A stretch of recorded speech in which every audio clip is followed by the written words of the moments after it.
পদ্যে লিখবো ভেবে লিখছি একটা পদ্য, অনেক ভেবে কোনো মতে আসছে না কো শব্দ। রেগে গিয়ে যেই না দিলাম কলমটাকে ছুঁড়ে, অমনি যেন মাথার মধ্যে হাজার শব্দ এসে চাপে।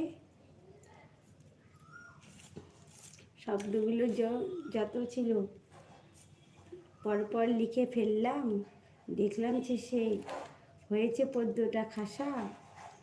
ইউটিউব ফ্রেন্ডদের শোনাবো, এটাই আমার আশা। হ্যালো, কীরকম লাগলো বলো? আমার কবিতাটা কীরকম লাগলো বলো?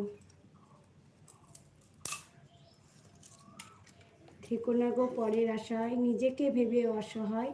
তোমারও আছে অধিকার এ পৃথিবীতে কিছু করবার। ঘরে থেকো না বসে, কোমরে গামছাটা নাও কষে।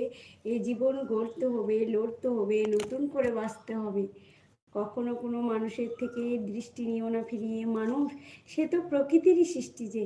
অতীতকে ভুলে যাও, বর্তমানের সঙ্গে থেকে ভবিষ্যতের জন্য নিজেকে তৈরি করো। নিজে বাঁচো, অন্যকে বাঁচার অনুপ্রেরণা যোগাও। কী হলো, বাঁচতে শেখো। কবিতাটা কীরকম লাগলো বলো?